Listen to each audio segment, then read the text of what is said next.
नमस्कार।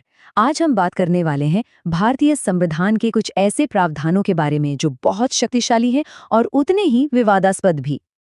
कभी सोचा है कि जब हालात इतने बिगड़ जाएं कि सामान्य कानून काम ही ना करें, तब क्या होता है?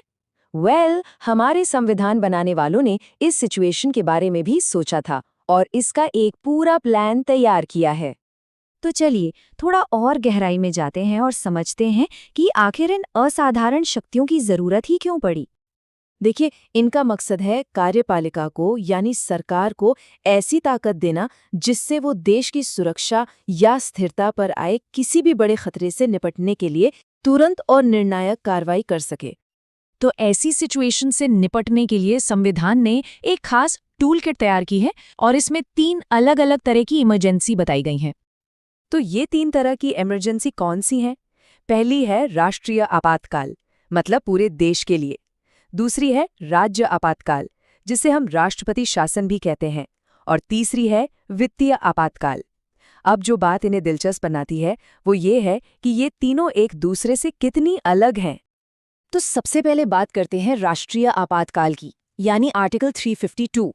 ये तब लगाई जाती है जब देश की सुरक्षा को बहुत बड़ा खतरा हो, जैसे युद्ध, कोई बाहरी हमला या फिर देश के अंदर ही हथियारों के साथ कोई विद्रोह हो जाए। ये समझिए कि ये सबसे गंभीर वाली इमरजेंसी है। और अगर हम इतिहास देखें तो भारत में अब तक 3 बार राष्ट्रीय आपातकाल लगाया गया है। 1962 में चीन के हमले के वक्त, फिर 1971 में जब पाकिस्तान से जंग हुई, और तीसरी बार 1975 में आंतरिक गड़बड़ी के नाम पर, जो आज तक एक बहुत बड़ा राजनीतिक बहस का मुद्दा है। अब आते हैं दूसरे टाइप पर, राज्य आपातकाल, यानी आर्टिकल 356। इसे राष्ट्रपति शासन के नाम से ज्यादा जाना जाता है। ये तब लगाया जाता है जब किसी राज्य की सरकार संविधान के हिसाब से चल नहीं पा रही हो। ऐसे में केंद्र सरकार सीधा उस राज्य का नियंत्रण अपने हाथ में ले लेती है। और ये नंबर देखिए, करीब 120 बार। जी हाँ, भारत में 120 से भी ज्यादा बार राष्ट्रपति शासन लगाया जा चुका है। और यही वजह है कि ये प्रावधान इतना ज्यादा बहस का मुद्दा और विवादास्पद है। चलिए अब एक और असाधारण शक्ति की बात करते हैं। इसे आप एक तरह का लेजिस्लेटिव फास्ट ट्रैक कह सकते हैं। ये है अध्यादेश, जिसका जिक्र आर्टिकल 123 में है। सोचिए, संसद सत्र में नहीं है, लेकिन देश को एक जरूरी कानून की तुरंत जरूरत पड़ गई है। ऐसे में राष्ट्रपति एक अस्थायी कानून जारी कर सकते हैं। इसकी ताकत बिल्कुल संसद के बनाए कानून जैसी ही होती है, पर यह अस्थायी होता है। तो ये अस्थायी कितना होता है?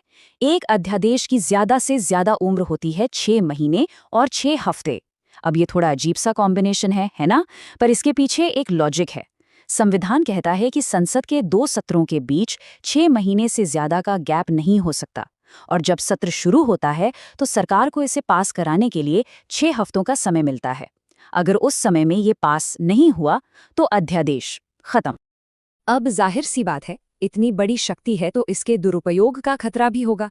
इसीलिए इसे रोकने के लिए कुछ मजबूत नियंत्रण और संतुलन, यानी कि कुछ सुरक्षा उपाय बनाए गए हैं। ये पूरा प्रोसेस एक तरफा नहीं हो सकता। सबसे पहले कैबिनेट को लिखित में राष्ट्रपति को सिफारिश करनी होती है। उसके बाद राष्ट्रपति इसे घोषित करते हैं। और यही बात खत्म नहीं होती। घोषणा के 1 महीने के अंदर अंदर इसे संसद के दोनों सदनों से पास करवाना जरूरी है। लेकिन इमरजेंसी का जो सबसे बड़ा असर होता है वो पड़ता है हमारे मौलिक अधिकारों पर। और यहाँ 2 अनुच्छेद बहुत जरूरी हैं, 358 और 359। अनुच्छेद 358 कहता है कि जैसे ही बाहरी इमरजेंसी लगती है, अनुच्छेद 19 के तहत मिलने वाले अधिकार, जैसे कि बोलने की आज़ादी, वो अपने आप निलंबित हो जाते हैं। दूसरी तरफ अनुच्छेद 359 राष्ट्रपति को ये शक्ति देता है कि वो कुछ और मौलिक अधिकारों के लागू होने को निलंबित कर दे। बस अनुच्छेद 20 और 21 को छोड़कर ये आंतरिक और बाहरी दोनों तरह की इमरजेंसी में लागू हो सकता है।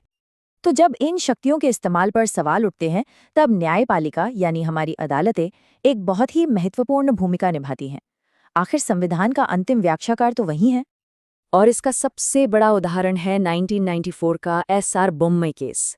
ये एक ऐतिहासिक फैसला था जिसने राष्ट्रपति शासन के दुरुपयोग पर लगाम कसी। सुप्रीम कोर्ट ने साफ कहा कि आर्टिकल 356 के तहत मिली शक्ति सशर्त है, असीमित नहीं, और सरकार के फैसले की न्यायिक समीक्षा हो सकती है। मतलब कोर्ट ये देख सकती है कि फैसला सही था या गलत। यही नहीं, अध्यादेशों के मामले में भी सुप्रीम कोर्ट ने एक बहुत कड़ा रुख लिया है। डीसी वाधवा केस में जब सरकार एक ही अध्यादेश को बार बार बिना संसद से पास कराए फिर से जारी कर रही थी, तो कोर्ट ने इसे संविधान के साथ एक धोखा कहा। तो ये सब हमें एक बहुत बड़े सवाल पे लाकर छोड़ देता है। ये जो असाधारण शक्तियां हैं, इन्हें बनाया तो गया था लोकतंत्र को बचाने के लिए, लेकिन जब इनका इस्तेमाल होता है तो वो लोकतंत्र की सीमाओं को ही परखता है। तो सवाल ये है कि एक लोकतंत्र शक्ति और स्वतंत्रता के बीच सही संतुलन कैसे बनाए।